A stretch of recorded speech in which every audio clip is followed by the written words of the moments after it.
안녕들 하세요.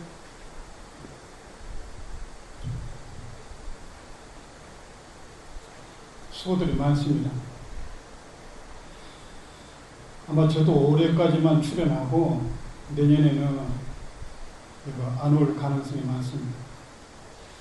조금 출연하는 법사가 좀 매년 달라져야 되는데 여기 이야기 드니까 3분의 1은 한두 번 경험하신 분들, 또 3분의 1은 다른데 선원 수련대 경험하신 분, 3분의 1은 처음 오신 분들이 계신다고 해요.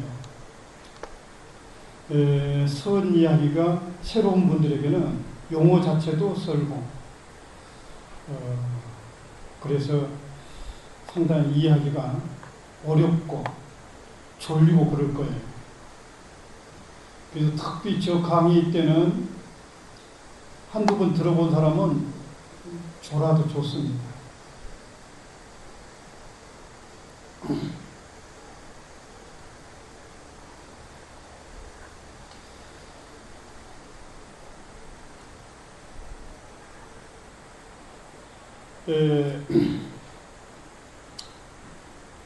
송강사 이렇게 수련되어 오신 거 정말 반갑습니다. 송강사 수련대에 오겠다 이렇게 한 생각을 내서 또 그 한 생각은 한 마음에서 이렇게 일어났습니다. 그래서 지금 사자리에 앉아 계신 거예요. 어떻게 말하면 참 신통스러운 일인지 모릅니다. 한 생각 이렇게 내는데 송강사 사자리에 언뜻 앉아 계시기도 한단 말입니다. 그래서 선사들은 다 같이 이렇게 앉아 계신 것, 이 자체가 존재하는 것, 있는 것만이라도 완벽하다. 놀랍다. 조금이라도 손상된 것도 없고 어리석음도 없다라고까지 이야기를 하고 있습니다. 그런데 우리들은 무엇인가 모자란 것 같고 무엇인가 불편한 것 같고 자기 인생 자기가 사면서도 타인처럼 어쩌면 불청객처럼 그런지도 몰라요. 근데 여기 계신 분들은 그러지 않으리라고 믿습니다. 수련대생들을 접할 때마다 얼굴이 너무 맑고 눈도 청정하고 그런 마음을 절에서는 초심이라고 해요. 처음 마음을 내는 것.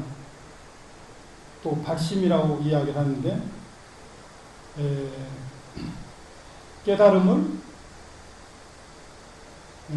나도 성취하고 싶다라고 마음을 일으킨 것을 발심이라고 합니다.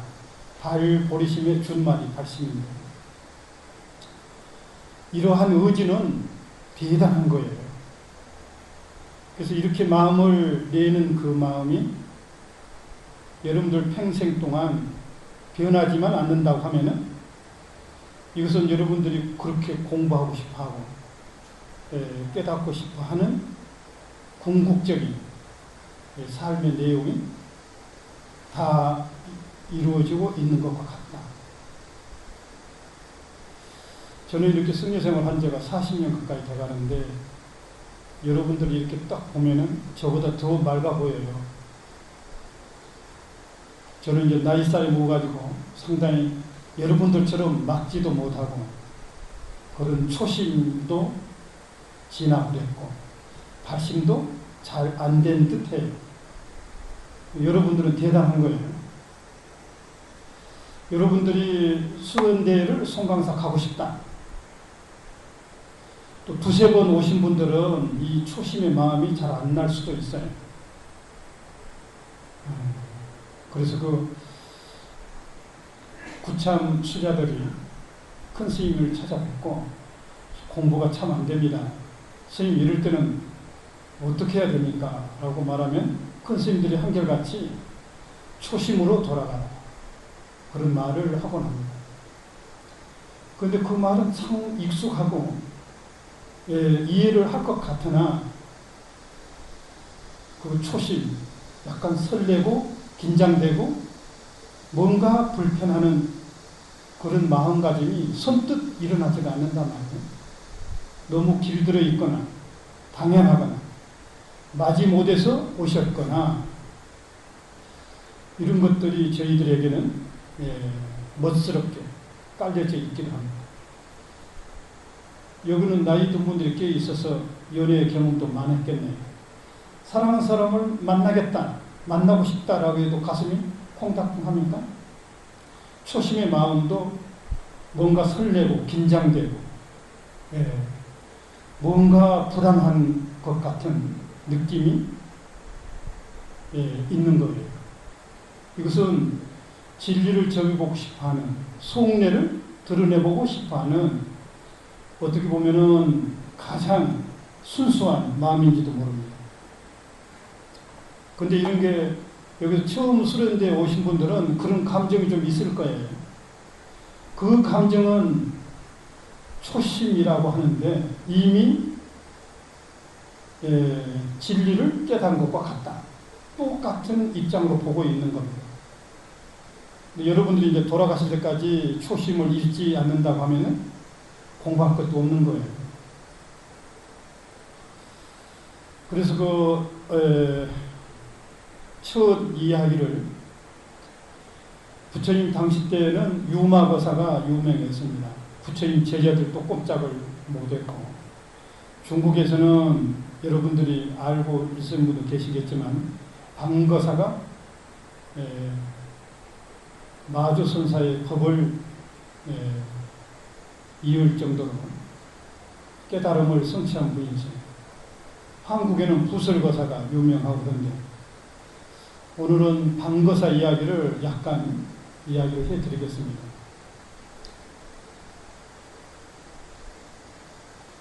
이 방거사는 이름이 방온, 자는 현도라고 하고 저 호남 평양 사람으로 이렇게 알고 있어요. 이 방거사는 이 집안이 모두 다 깨달았어요. 여러분들처럼 가정을 가지고 있는 분들, 정말 자기 남편, 자기 부인도 깨닫고 자기 딸, 아들도 깨달아가지고 얼마나 좋겠어요. 사는 집이 선방이고 법당이면 얼마나 좋을까. 저도 그랬으면 참 여러분들처럼 머리도 길고 여기 앉아있을 이유도 없을 텐데 지금 이렇게 앉아서 헛소리하고 있으니 좀 답답하죠? 이 방거사는 마주선사에 참여를 하고 묻기를 마음법과 짜가지 않는 것은 어떤 사람입니까? 이렇게 큰 스님에게 물었어요. 그런데 마주선사가 대답하기를 그대가 한 입에 서강의 물을 다 마시고 오면 내가 그때 말해주겠다. 여기 흐르는 물이 조계산 물입니다. 조계산 물을 한 입에 다 마셔버리면 나도 말해주고 싶네요. 방거사는 언어에 그 말을 듣고 그 깊은 뜻을 깨달아 버립니다. 이것을 조사성이라고 그러는데 사실 이목구니 무자니 할 것도 없어요. 공부할 것도 없는 것이 이 공부거든요. 왜 그러느냐? 우리는 본래 깨달아져 있기 때문에 그래요. 깨달아져 있는데 깨닫는 줄을 모르고 있는 것이 중생이고 본래 깨달아져 있음을 알아챈 것이 부처예요. 너무 간단해요. 근데 여러분은 괜히 이제 폼으로 좀 앉아 계신 거 있지. 앉아 계시니까 부처님처럼 거룩하게 보인 거예요. 그래서 깨닫고 이 방거사가 그 개송을 마주스님에게 바칩니다. 시방세계 대중들이 한 자리에 모여 한 사람 한 사람이 모여서 무의법을 배우니 여기는 부처를 뽑는 도랑이다. 마음이 비어서 급제하여 돌아간다. 그래서 이 선방을 선불장이라고 합니다. 선불장. 부처를 뽑는 선방이다. 그래가지고 이 사자루가 선불장이 됐으면 좋겠어요. 그냥 마음만 비우면 된다는데 저희들은 꼬격꼬격 집어 열라고 하는 못된 버릇이 있죠. 나의 것에 대한 자기에게 집착한 것을 아집이라 그럽니다. 내 것, 나의 것, 너, 나 이렇게 분별하고 집착한 것. 진리에 집착한 것을 법집이라 그럽니다. 법집. 진리라 해도 부처님 가르침이라 해도 거기에 조금이라도 집착하거나 좋다고 마음을 내버리는 순간 진리하고 멀어져 버린다. 그래서 참 자기에게 집착한 것도 좋지 않고 진리라고 해서 집착한 것도 참 본뜻하고 어긋나 버린다. 하루는 두 부부가 함께 무생의 도리를 이야기를 합니다. 그래서 그 방거사가 말하기를 이런 말을 하고 있어요. 어렵다 어렵다. 참깨를 주워 담아 나무 위에 걸기가 어렵고 어렵구나. 참 농담 같은데 법담을 하고 있는 거예요. 부인이 이 말을 듣고 쉽다 쉽다 쉽다. 온갖 풀 끝에 다 있는 조사의 뜻이 쉽다 쉽다 이런 거예요. 참, 이 정도 법담을 나눈 부부라면 같이 살만도 하겠다. 근데 딸인 영조, 여기는 이제 신령영자 빛을 조자 영조인데 송광서 주지스님도 이름이 영조입니다. 송광서 주지스님 영자는 길영자 영조예요. 영조가 듣고 있다 웃으면서 어떻게 그런 이야기를 하십니까? 그러니까 방거사가 너라면 어떻게 말하겠느냐. 그 딸이 대답하기를 어렵지도 않고 쉽지도 않네. 배고프면 밥 먹고 피곤하면 잠을 자네. 참 쉬운 말 같은데 이분들은 다 깨달은 분들이 성걸들이란 말이에요. 그때부터 방거사는 이 기변이 빠르고 인척해서 제방에서 존경을 받고 스님들조차도 꼼짝을 못하고 했습니다. 이렇게 방거사가 깨달았는데 하루는 마주 스님이 그랬어요. 너 깨달았으니 스님이 되면 어떻느냐라고 한번 옆구리를 찔러보니까 방거사가 그럽니다. 어떻게 불법에 승서가 따로 있습니까? 깨달으면 됐지. 뭐 중 따로 있고 속인 따로 있는 겁니까? 싱겁게 묻기는. 혹시 그런 줄도 몰라요. 툭 튕겨봤단 말이에요. 이 하루는 거사가 영조에게 이런 말을 건네봅니다. 고인이 말하기를 밝고 밝은 온갖 풀 끝에 밝고 밝은 조사의 뜻이로다. 그렇게 한번 말을 했단 말이에요. 말을 했는데 너 생각은 어떠하느냐? 어르신네 어찌 그런 말씀을 하십니까? 제가 한번 이야기해보죠. 근데 영조도 똑같은 말을 하고 있어요. 밝고 밝은 온갖 풀 끝에 밝고 밝은 조사의 뜻이로다. 그래서 거사가 껄껄 웃고 맙니다. 이 방거사가 인멸할 때가 가까워져서 자기 딸에게 말을 합니다. 가서 해가 얼마나 올라왔는가 정오가 되거든 나한테 한번 가르쳐다오. 그 자기 딸이 말하기를 해가 막 가운데 왔는데 아깝게도 하늘개가 해를 먹고 있습니다. 일식이 되어 있다 이거야. 그래서 아버지는 나가서 한번 보십시오. 그래서 방거사가 마당에 와서 쳐다보고 있는 순간에 자기 딸이 아버지가 앉은 자리에서 인멸을 해버려요. 그대로 그냥 돌아가셔 버린 거야.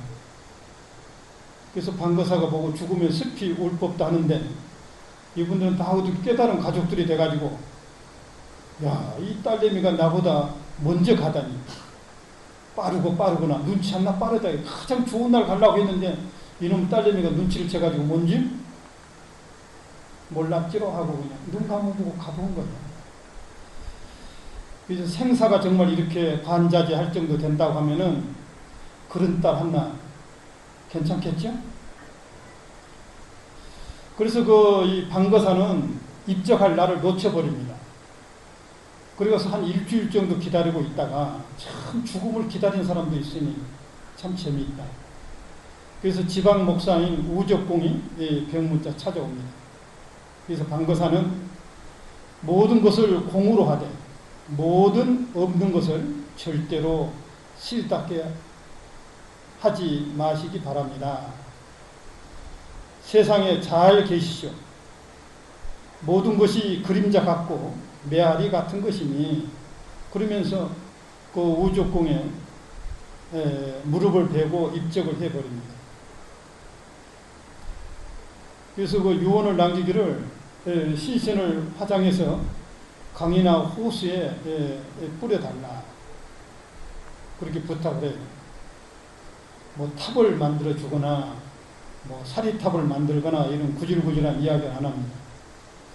요새 스님들은 더러 큰 사리탑을 세우고 그런 문도 들어 있는데 이 방거사보다 못한 거예요. 부인이 이것을 듣고 즉시 그 들에서 일하는 아들에게 알립니다. 근데 아들은 이야기를 듣고 나자 갱이자루에 머리를 대고 순체로 입적을 해버려요. 이렇게 죽음을 관자한 것은 쉽지 않은데 이 아들도 한수씩 했나 봐요. 이때 그 어머니는 이러한 광경을 보고 나서 어디론가 자취를 감춰버립니다. 너무 아름다운 일 같아요. 생사를 자유자재한다. 저희들이 참선한 것은 생사해탈을 하는데 목적이 있다고 합니다. 죽고 사는 것은 자유로워야 한다.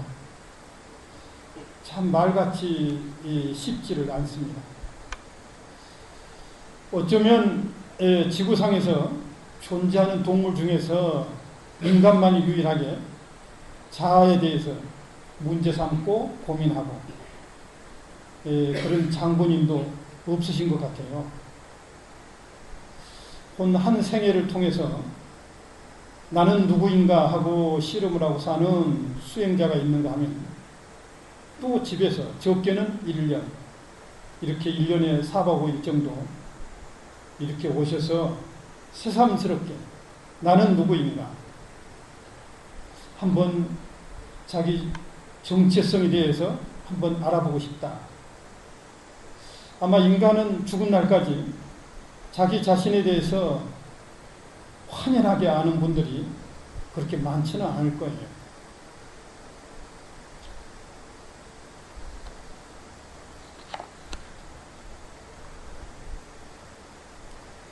그러면서도 우리들 주변에서는 많은 사람들이 돌아가시고 있습니다. 뭐 역사적으로 그런 인물들을 굳이 들쩍거리지 않으더라도 우리들 주변에 보면은 일가 친척들, 친지들, 가까운 친구분들. 근데 한 1년 정도 지나거나 2, 3년 지나가 버리면 우리들 기억 속에서 잊어버리고 말아요. 아마 우리들도 언젠가는 죽어져 갈 텐데 내가 그들을 잊어버린 것처럼 남아있는 분들도 우리를 언젠가는 잊어버리고 말겠죠. 근데 우리가 이렇게 살아있는 것, 오늘 이렇게 살아있는 것은 돌아가신 분들이 그토록 살고 싶어 하는 오늘이에요. 그래서 오늘 이렇게 우리가 존재하고 있다는 것, 살아있다는 것만 해도 저희들은 축복이고 행복인지 모릅니다. 그런데 그것을 우리들이 못 느끼고 있다는 거예요. 못 알고 있다는 거예요. 너무 지루하다. 공연이 여기 왔어요. 그에 따라서 동남아나 갈 텐데 내가 뭐 한 거야 이게. 도인 되려고 낙심해도 늦었습니다. 또 갈 때 되면은 또 이런 생각이 말끔히 사라질 거예요.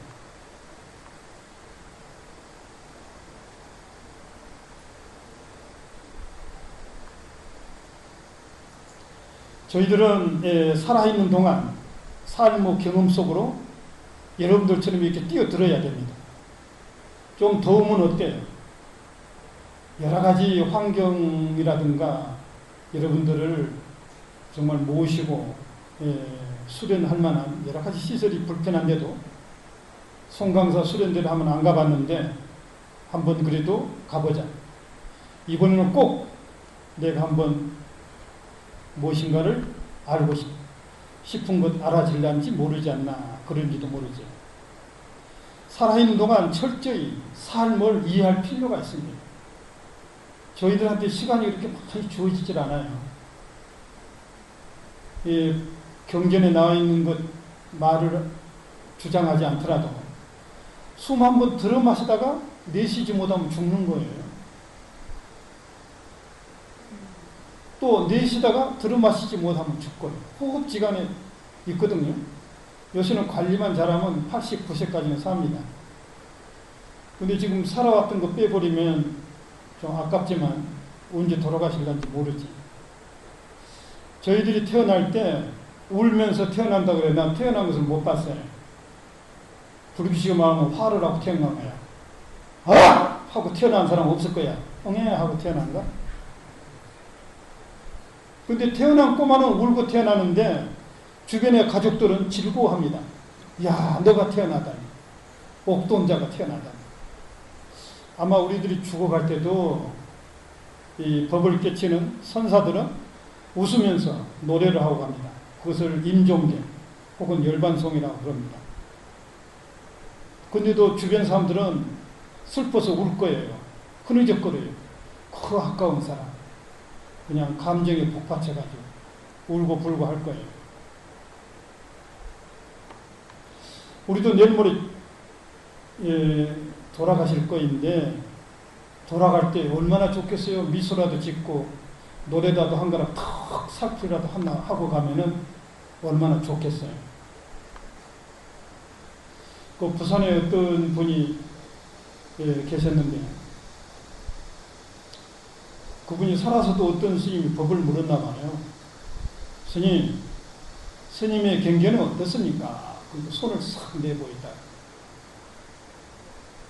근데 그분이 돌아가셨어요.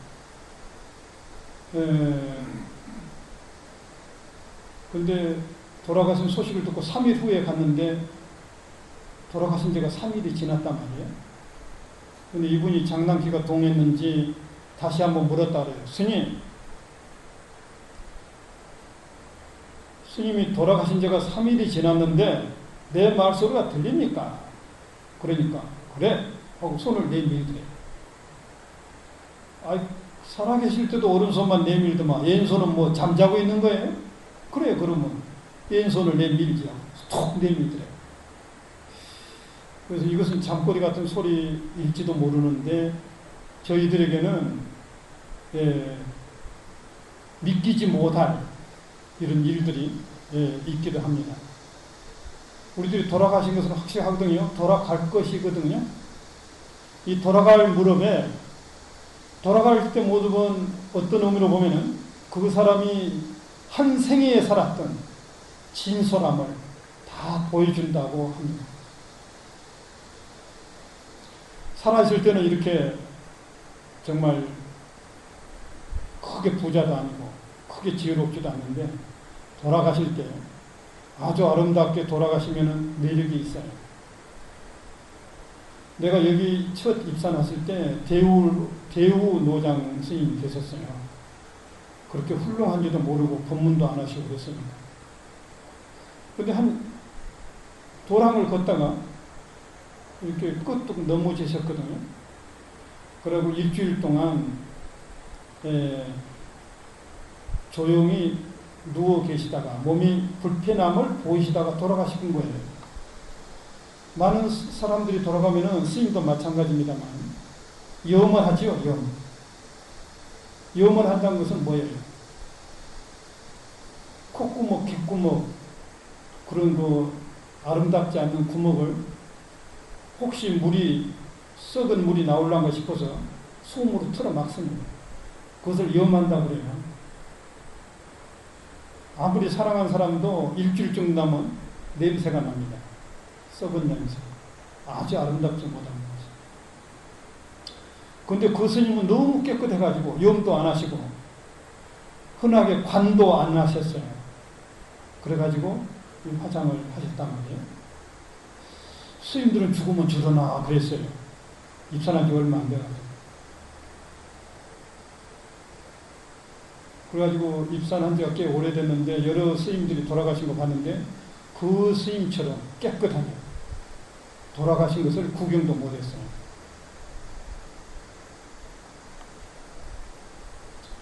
저희들은 죽음의 일이 큰 일이라고 합니다. 큰 일인데도 불구하고 세월은 속절없이 이렇게 지나가고 맙니다. 가고 싶지 않는 길이지만 저희들은 가야 할 때가 옵니다. 그러면 가고 싶지 않는 길이지만 운다고 해서 안 갑니까? 이왕이면 꼴꼴 웃고 가시도록 합시다. 우리 노래라도 한 자리 톡 하니 조용필 노래를 불든지 자기가 작사 작곡 해가지고 쏙 한번 불고 가시든지 얼마나 좋겠어요. 어디 깨달은 스님들만 그래란 법이 어디가 있습니까? 우리 한번 그래 버립시다.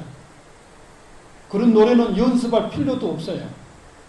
평상시 때 그렇게 사세요. 그러면 돌아가실 때 아마 여러분들 나나 그러지 않을까. 꿈은 이루어진다 그러니까 한번 그래 봅시다. 태어났으나 어디서 온지를 알지 못합니다. 그래서 삶이 큰 일이라 그래요. 죽되 어디로 가는지를 알지 못합니다. 그래서 죽은 일이 큰 일이라고 하거든요. 그래서 승가에서는 생사대사라고 합니다. 태어나고 죽는 일이 크다. 혹은 일대사라고 합니다. 사건이다. 지금 남이 죽으니까 대수롭지 않게 생각하는데 일가 친척이 죽거나 우리 부모가 죽으면 또 문제가 달라집니다. 그런데도 불구하고 이 순간도 수없는 생명이 태어나고 수없는 생명이 죽어가요. 마치 나하고 연관이 없는 것처럼요. 그런데 우리도 일이 일어날 겁니다. 며칠 가면 괜찮을 것 같아요. 여기서 죽으면 복잡합니다. 수련대에도 때려치우다는지 몰라 그러니까 잊어버립시다. 근데 저희들이 수행하고 정말 공부해야 할 핵심적인 문제예요. 삶과 죽음으로부터 어떻게 하면 자유를 쓸 수 있을까? 일생필사라 그럽니다. 한 생이 꽃 있으면 꼭 죽어요.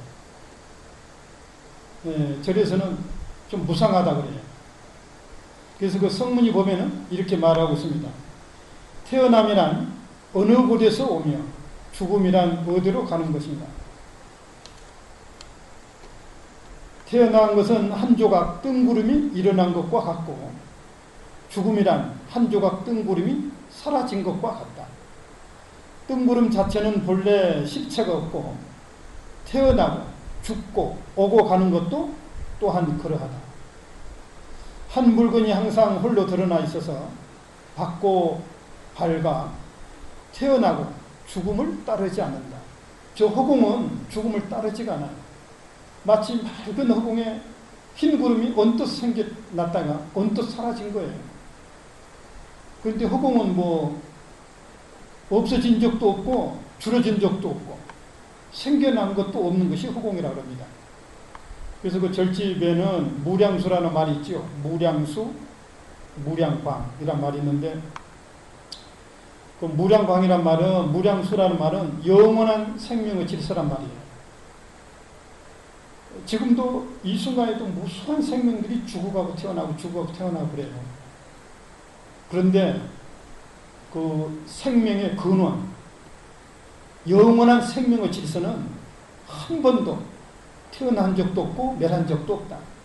그래서 영원한 생명이라고 해서 무량수 혹은 무량광, 빛광자 써요.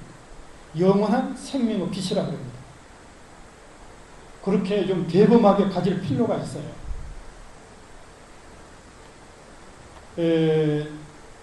어느 인도 그 성자 말에 그런 말이 있습니다. 죽음이 온다면 그것은 내게 오는 것이 아니라 나의 몸에 오는 것이다. 나의 진정한 자아는 불멸할 것이다. 왜냐하면 나는 나에게 육신의 옷을 입혀주었던 모든 환상들을 포기했기 때문이다. 이 육체가 너덜너덜한 옷이래요. 옷이 너덜너덜하면 버리지 않아요. 소각하든가 휴지통에 던져버린 거예요. 마찬가지로 이 육체도 한 60년은 좀 아깝죠. 한 80년, 90년 하면은 너덜너덜해요. 병원도 갔다가. 저도 병원에 가거든요. 감기가 한 달 정도 안 나서면은 가서 의자에 이렇게 앉아보면은 스님들은 나뿐이더라고요. 목사 신부도 안 보이고. 옆에 사람이 그러겠죠. 죽은 놈도 와 있구나. 너도 뵐 수 없구나.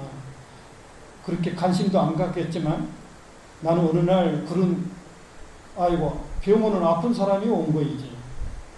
저 배고픈 사람이 식당에 가듯이. 저는 떳떳하게 갑니다. 근다고 승복을 변장을 하고 갈 수는 없잖아요. 한 일주일 정도 안 났으면 버텨봐요. 저는 감기가 좀 오래 가면은 천식으로 바꿔지고 또 이게 한 달 정도 가면은 귀찮아요. 그래서 어쩔 수 없이 병원을 좀 갑니다. 병원도 미게 살려야 되고 약사도 좀 미게 살려야 된 것은 아닌데 가보면 의사들이 참 반가워해요. 아, 스님 오랜만, 이런 인사는 안 해도 되는데 오랜만입니다. 예. 저도 병원 가고 그래. 나이가 꽤 들었거든요.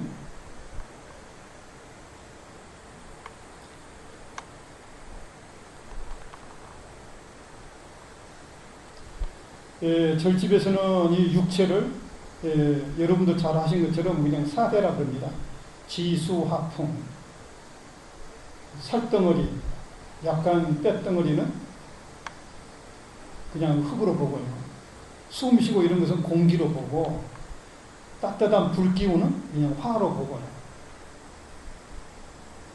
그리고 우리 수분들, 눈물, 오줌 이런 것은 물로 보는 겁니다.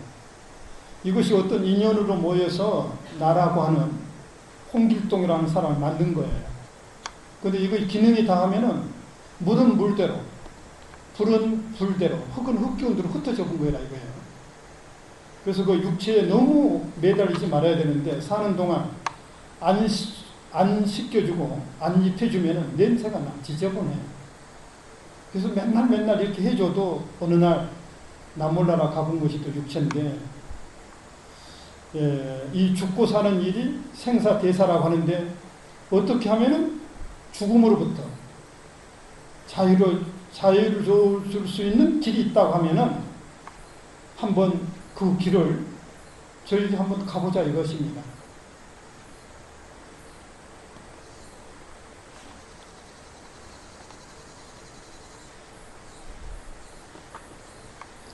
그래서 그 선가에서는 특별히 이 존재 이것을 그냥 한 물건이라고 합니다. 일물이라 그래요.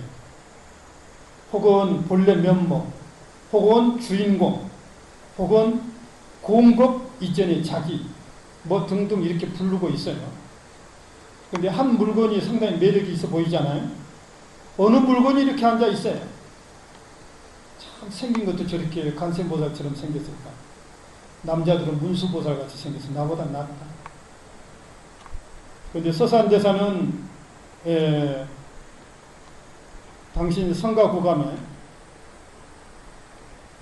그렇게 말을 하고 있습니다. 여기 한 물건이 있는데 본디 밝고 밝아 신령스러워서 일찍이 생겨난 적도 없고 없어진 적도 없으니 이름 붙일 수도 없고 모양 그릴 수도 없다. 한 물건.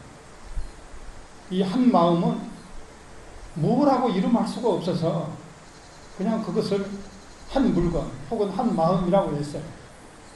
마음이라고 해서 집착할 것도 없고 한 물건이라고 해서 가볍게 여길 것도 없는 거예요. 뭔가가 있단 말이에요. 그래서 그 여러분도 잘 아는 이야기지만은 육조 해능 스님이 남학해양이라는 제자가 와서 인사를 드립니다. 그러자 스님이 다짜고짜 그래요. 어떤 물건이 이렇게 왔느냐. 여러분들한테도 묻고 있는 거예요. 어떤 물건이 이렇게 왔어요? 여기서는 알고 있는 것 같아요. 그런데 남학해양은 8년간이나 그 말을 답을 못했습니다. 그래서 8년 동안 용맹정진해서 그 답을 알아왔어요. 어떤 물건이 이렇게 왔는고 인사를 드리니까 우리는 남학해양처럼 똑같이 말을 해도 그 답은 맞는 것이 아니에요. 남학해양은 그렇게 말합니다. 스님, 한 물건이라 해도 맞지 않습니다. 그래 나도 그렇게 생각한다. 그냥 인가해줬어요. 근데 우리는 똑같이 이야기해준 누가 인가해줄 사람이 없다.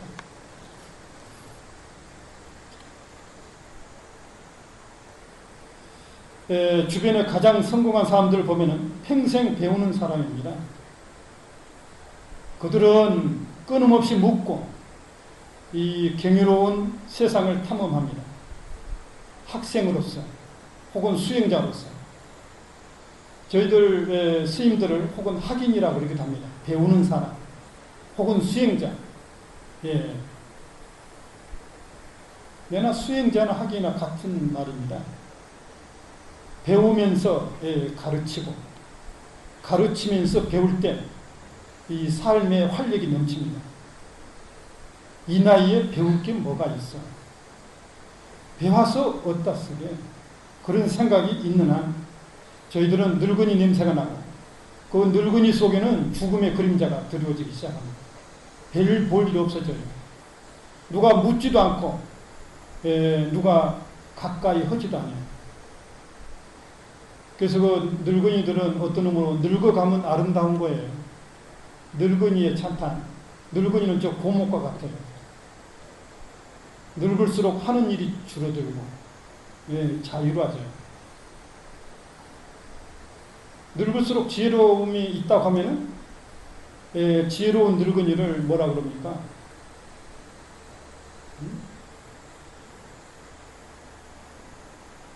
몰라요? 나이만 먹은 늙은이를 노장이라고 합니다. 노장. 나이 먹는 대장. 나이만 먹는 사람. 근데 지혜로운 늙은이를 장로라고 그래요. 어떤 교회에서는 불교 용어인데 쓰지 마라 그러는데 장로는 장로 수고리야 건강경에 나오잖아요. 지혜로운 늙은이. 지혜로운 늙은이는 여유 작작하면서 지내고 있어도 젊은이들이 배우로 가까이 옵니다. 마치 큰 느티나무에 그늘이 지면은 지나간 나그네가 쉬어가기도 하고 새들이 미풍이 스치거나 머물다가 가듯이 저희들이 나이 늙음에 대해서 젊은이들이 이웃 사람들이 묻지도 않고 인사도 안 하고 존경도 하지 않을 때는 인생을 썩 잘 살았다고 보기가 어렵겠죠. 우리도 늙어가요. 그래서 정말 우리가 누구인지 알아야 합니다. 내가 나인지를 한데도 가까운 사람들이 나에 대해서 묻곤 해요. 인생에 대해서, 삶에 대해서 물을 때 자기 이야기를 해줄 줄 알아야 됩니다. 자기 이야기가 사랑해야 되고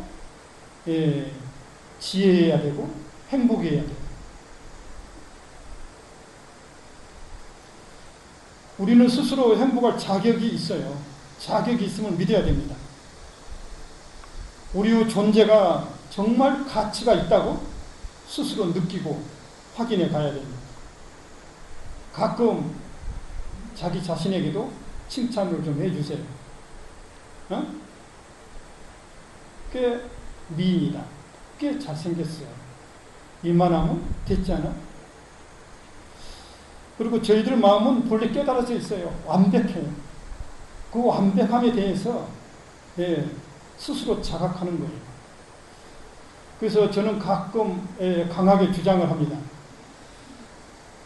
어리석은 중생이 공부해서 부처되려고 하는 게 아닙니다. 첫 단추부터 잘 못 건 게요. 대도처럼요. 큰 중생 돼가지고 뭐 하게요. 본래 부처가 부처임을 자각한 것이 수행이다. 공부다. 이러한 큰 신심을, 큰 발심을 낼 때 내 공부가 잠시 사자로 이렇게 앉아 있어도 이미 달라져 있는 거예요.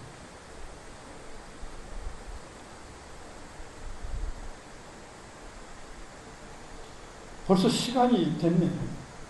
한 10분 쉬었다가 하겠습니다. 이야기는 이따 하다가 좀 쉬면 쉰 거예요. 한 10분 쉬고 다음 이야기 계속하겠습니다.